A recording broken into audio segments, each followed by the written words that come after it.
હની હની money money હની ટ્રેપના કિસ્સાઓ કેટલા બધા વધી ગયા છે નહીં?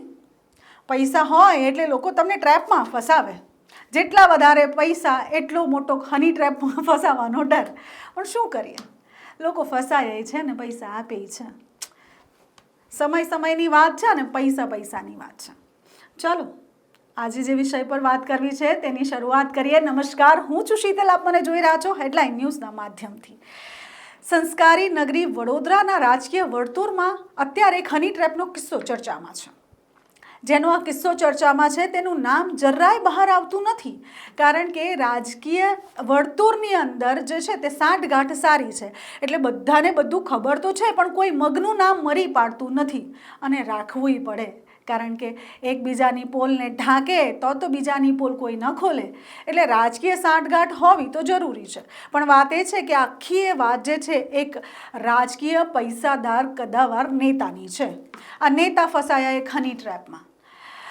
વડોદરાને આપણે ઘણા અલગ અલગ નામોથી તો ઓળખીએ જ છે.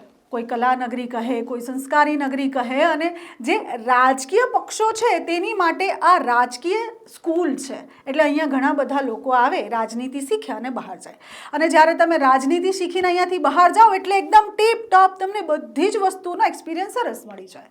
હવે તમે રાજનેતા હોવ, તમે રાજકીય પક્ષમાં હોવ અને તમારે જો બધાને મળવાનું હોય તો ડેફિનેટલી તમે ફિમેલ્સને પણ મળો ને મેલને પણ મળો. પણ જ્યારે તમે કંચન કાયાને મળો એટલે પછી તમે મોહાઈ જાઓ. અને મોહાઈ પણ કેમ નહીં? મોહ માયા કે આગે કિસકા ચલા હૈ. તબ તો જે છે ને તે વિશ્વામિત્રનું પણ મેનકાએ ભંગ કર્યું હતું. તો આ તો એક રાજનેતા હતા. રાજનેતા આજના ડિજિટલ જમાનામાં મળ્યા એક મહિલા કોર્પોરેટરને. વાતો ચાલી અને ધીમે ધીમે આ પ્રેમ પાંગર્યો. એટલે નેતાજી કરે શું? નેતાજી પોતાની લાગણી ઠાલવવા ગયા એ કંચન કાયા સામે, પણ નેતાજીને ખબર નથી કે આ ઈલુમાં થઈ જશે એમનું કિસ્સું ઢીલું.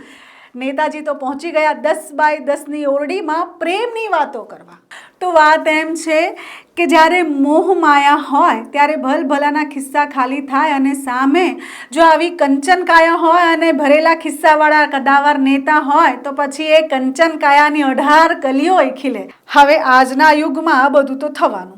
તો હવે આ નેતાને લાગતું હતું કે મન નગ્ન કરીને લાગણી વરસાવીશું, પણ આ મહિલા કોર્પોરેટરને એવું થયું કે ફોટો નગ્ન પાડીને પૈસાનો વરસાદ કરાવીશું. એટલે થાય શું? પૈસાની માંગણી થઈ અને તેના પછી હની ટ્રેપ ચાલુ થયું અને તેમાં ફસાયા આ કદાવાર પૈસાવાર રાજનેતા. અને છેલ્લા જે છે તે સાંઠગાંઠ થતાં, વાતચીત થતાં આ જે પ્રેમ છે તેની કિંમત આંકવામાં આવી. કિંમત કેટલી આંકવામાં આવી હોય જરા વિચારો. આ હની ટ્રેપનું ક્લોઝિંગ જે આવ્યું ને એ છેલ્લા આવ્યું 80 લાખ રૂપિયાએ. 80 લાખ તો ઓછા કીધા, 1 કરોડ રૂપિયા આમ તો કિંમત છે.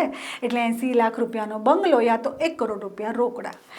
આ 10 મિનિટની મજા જે છે તે આ રાજનેતાને 80 લાખથી 1 કરોડ રૂપિયામાં પડી. સમાધાન તો થયું છે, વાતચીત તો થયું છે, પણ બોલો હવે લાગણીની કિંમત 1 કરોડ રૂપિયા હોય તો પ્રેમ ગોતવા જવો તો જવો ક્યાં? હવે આ બંનેના નામ જો બહાર આવશે તો અમે જરૂરથી જણાવીશું અને તમને બધું ચોક્કસથી બતાવીશું, કારણ કે હેડલાઇન ન્યૂઝનું તો કામ જ છે બિંદાસ બેધડક બોલ. નમસ્કાર.